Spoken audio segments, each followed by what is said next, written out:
Ooh, welcome everybody. My name is DNK Cafe. People call me Dank. You can call me DNK. You can call me Dank. You can call me whatever you want. We are here live with you right now with some Dungeon Explorer, and you guys are going to be with me for about an hour here. So you've got Dungeon Explorer, and then we've got the Super Nintendo equivalent. So, without further ado, I see some names in here that I recognize. Let's get started. We are playing Princess Percent in this. Now, what that means is, at the start here, I can put in a little password, and we're going to start playing as the princess, who is super OP, and a lot of fun. So let's get the HDCOG, and we're going to be starting off in 3, 2, 1, go! So Princess Percent, there's a couple of things that are unique about Princess Percent. As you see, we do get to enter a password, which is nice. The first 3 or 4 bosses of this game that you would normally fight in any other version of the game, they're gone. They're gone. They've already been destroyed because the lore of this game is this princess had been captured, and you rescue her. She gives you the password, then you're able to play as her. So any boss that is present before you were to rescue the princess in-game has already been killed. And then you're just here to do mop-up duty. So all I'm doing right now, I am going through the first couple of dungeons without any bosses, just to collect some power-ups. So you see I collect these skulls, I collect these white magic potions, and that's going to be key to the run a little bit later. If you get some good RNG in this, there's a chance that we see a world record in this. But I have to get some good RNG. I need to get the white magic pots and the black magic skulls. Again, all I'm doing right now is picking up some power-ups here that will help me get stronger, help me get faster. Harder, better, faster, and stronger. The trick with Dungeon Explorer is that anything that you see me picking up right now, you saw me pick up a crown, you saw me pick up an axe, those give me a boost to intelligence and strength permanently. Now, it's permanent until I were to take a death. If I take a death, any of those pickups are gone. I don't get access to them anymore. Those stats go back to where they were before I got those pickups. That little cell right there in that text box, that's where this princess is being held captive in-game, and that's where you get the password to be able to play as her. So there's your lore percent. 1, 2, 3. That guy that's trapped in the rocks there, we ignore him in every category except when we play as an elf, which is an impossible category. He takes 1 billion hits, gives us a gem. You'll see some gems in a little bit. If you're not familiar with Dungeon Explorer, that is how we do level ups. But I don't want to give you guys too many spoilers here because we are going to be flying through this game. This run in and of itself is only about 20 minutes. Yeah, okay, yes, Pingto. Okay, so not permanent. It's permanent until death, so semi-permanent. Is that better for you, Pingto? That better for you, sir? Pingto in here trolling me. I love it. I love it. We got the boys in here. Shout out to the BKKC. I also saw Pink and Tender in here. Shout outs to Pink and Tender there. So this is the first boss that we're going to come up to in the game. I'm going to take this a little bit slow. I don't want to take too much damage. The white magic for the princess will heal my HP, which is super nice. And the black magic gives me a temporary power boost to my weapons, which is also very, very nice. The typical category for this, you're playing as the fighter. The princess shares the same black magic spell as the fighter, where your power gets amped up. The fighter just gets like a little bit of a shield when he uses the white magic, so princess being able to heal is actually very, very helpful. This is our first boss, little centipede here. Doesn't take much, and we're going to actually take this green gem. That gem that you saw does change colors. Each of those colors represents a different stat in-game. So if I grab it immediately and it's yellow, that means that I would increase my speed. If I grab it when it's green, then I increase my attack power. The other 2 colors are purple and I believe it's blue. I never let it sit long enough to be blue. Purple increases my HP. I use that if if I'm playing as the elf, because the elf has very, very few hit points. And then blue would increase intelligence, but the princess has the highest intelligence in the game. Probably because ladies, I mean, let's just be honest, ladies are smarter than us men. It's a fact. It's a fact. I always tell my wife that she is definitely smarter than me. This next boss, if I didn't have a black magic skull, this next boss would be nigh impossible. He's infamous if you've played this game casually, where the the arena extends forever. It's an ever-looping arena, just vertical, and the boss will track you the entire fight. You won't get to see it, so I am going to spoil a little bit of information on this boss. But if I were to move up or down, and loop the stage over and over and over again, the boss just follows me, and his speed is faster than my speed. So the boss just hits me and hits me and hits me, and I take 1 billion damage, and I'm dead. I'm gonna go a little bit risky in that area. I wanted to try to get a pickup, but no dice here. Right now, I'm not getting good RNG. I'm not getting good pickups. Only 2 white magic pots and only 2 skulls, and I'm going to use 1 of each right here. This guy will die at about 9 or 10 hits, but as you can see, he is constantly doing damage to me. That's a nightmare fight. That is a nightmare fight. This area here, these enemies are bad when you're grinding out times for a run in this game, because those heads, if they hit you, there's a chance that they poison you. Poison, as your times get better and better and better, poison is an instant reset. Your stats decrease, your speed decreases, and you start draining HP with every step you take. So it is an instant reset. The music here, let's just take a minute and appreciate the really, really nice music from the TurboGrafx. I have been a TurboGrafx fan for much of my life. Never had one as a kid. I always wanted one. I had this VHS tape, this promo tape that came to my house, and I would pop that in, and I would pretend like I was playing TurboGrafx games just while I was watching this VHS tape. Fast forward several years later, I had a surprise party that my wife had arranged, and one of the surprises, among having a lot of friends that showed up, which was nice, was a TurboGrafx 16 system that she found on eBay. I did not mean to do the white potion there. I meant to do the black. That's fine. So that is the story of how I got my first TurboGrafx system, and it is one of my favorite stories. Go up this way. So right now I have no black magic skulls, no white magic pots. That is rough, to say the least. I want to try to speed through this next section as much as possible because it is a speed run, so if I'm not going fast, I am not doing my job. But I also want to try to take out some of these enemies. There's a chance that they drop my white and black magic for me. But I don't want to take out too many because if I get cornered by some of these guys, especially without a white or black magic, I'm just dead. I do not want to get cornered. Not like this. Okay, let's just be a little bit careful here. 2, and we're in. Okay. Whew.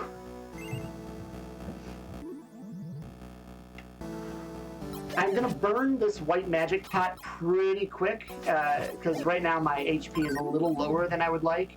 I will get another one of those, just as a in-game drop. So hopefully I get one just kind of organically, otherwise I might be in trouble.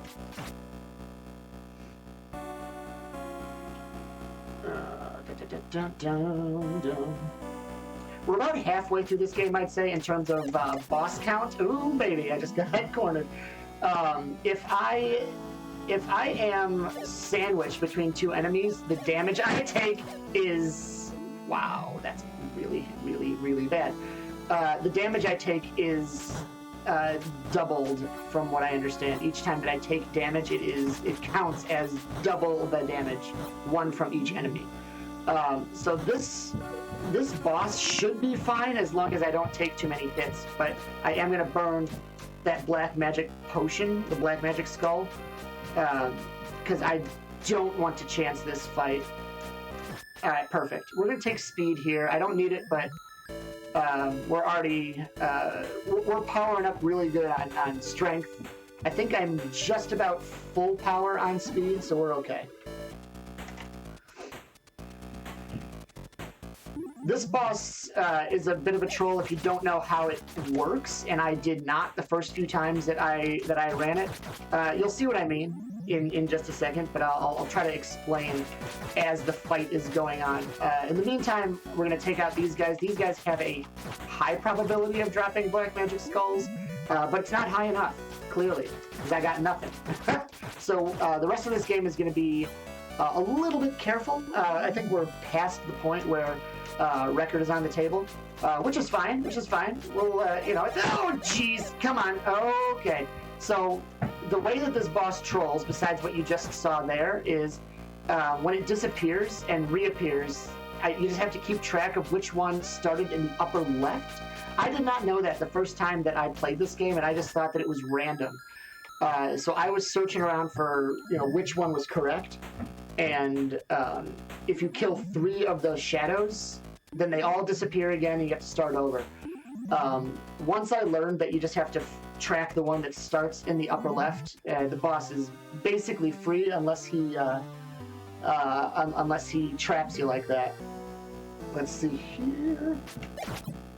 Again, these guys have a chance of dropping some of these precious magic components that I need, but I think that I'm going to be flying without them the rest of this run here. Let's see here. Get through there. Perfect. These next enemies in this screen also throw out poison at you, so I'm going to try to avoid running into them or being hit by their projectile, because we don't want to be poisoned at this point. Without white magic, I definitely do not want to take poison. These flies also have a chance to drop white magic, but that chance is apparently very, very small right now.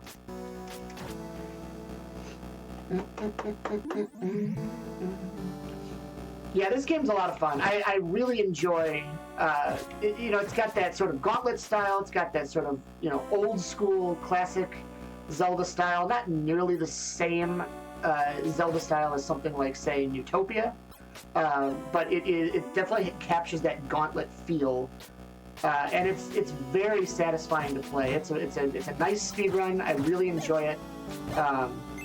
And casually too, it's really a treat. There's so many games on this console that are just overlooked. So that's why I'm here with you guys right now. I'm gonna try to take this guy out without using a skull, just to save some of my components, because I've got oh god, I've got a stage coming up soon where I could really use it. So if I can hold on to it for the next, like, through the next boss fight or 2, then we're going to. But I might have to burn my white... Yeah, I'm going to burn my white magic. That's fine. We're going to burn the white magic, we're going to take the green gem, and we're going to go.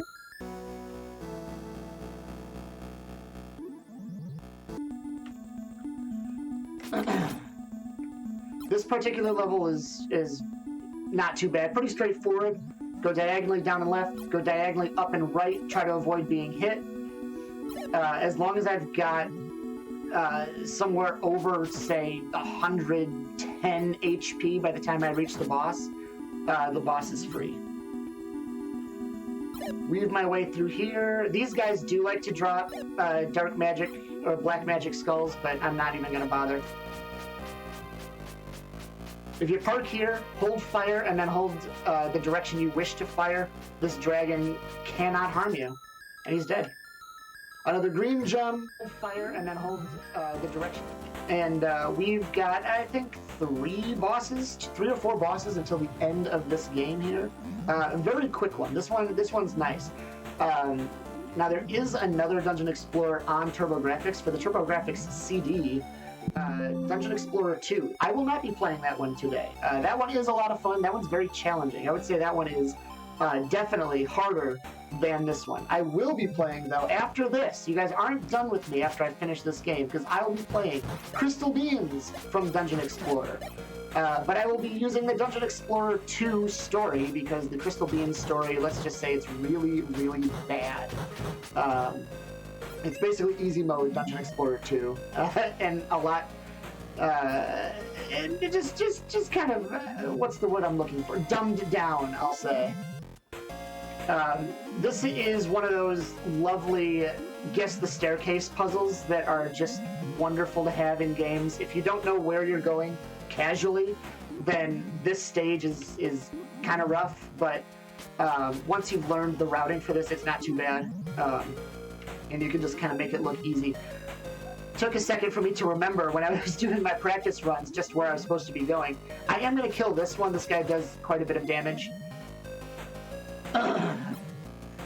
But for fans of A Link to the Past, and really who isn't a fan of Link to the Past, we're going to see a boss that I affectionately call Argus, because it's kind of similar. Got some eyeballs that circle around him, and we're going to take those out when take out the middle.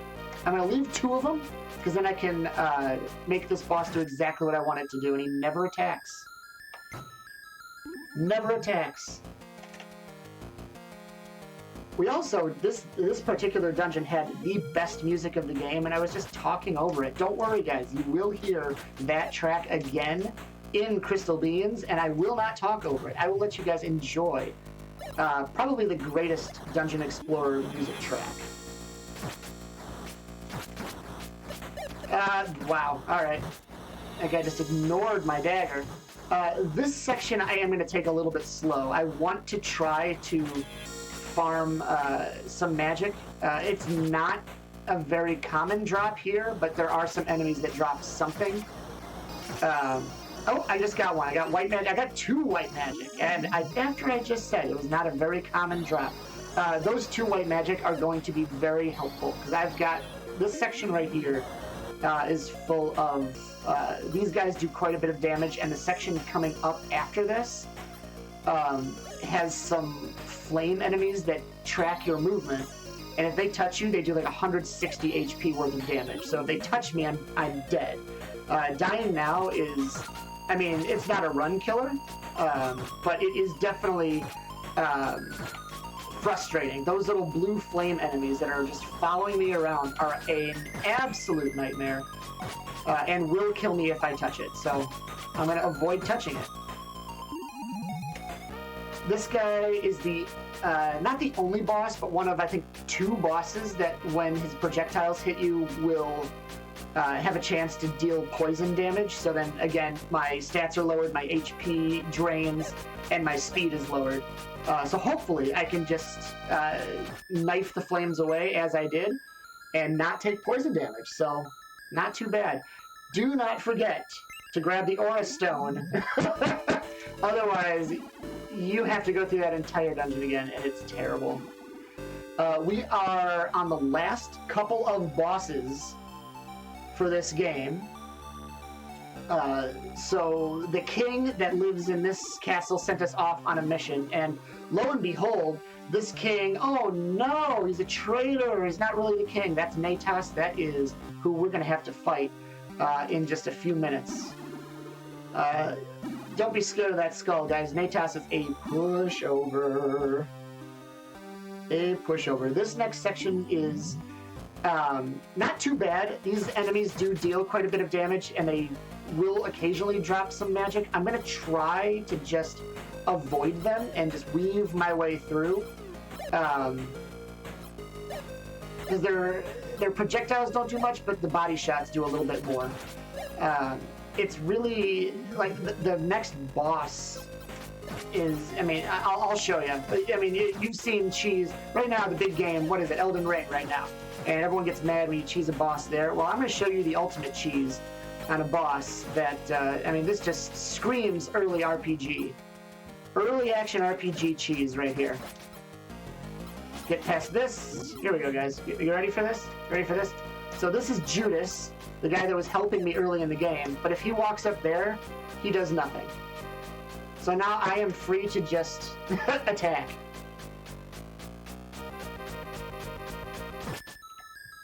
Wait for this gem to turn green. That should just about fill up my strength stat, so I should have very close to full speed, full strength, and this is the final dungeon. This is the final dungeon right here.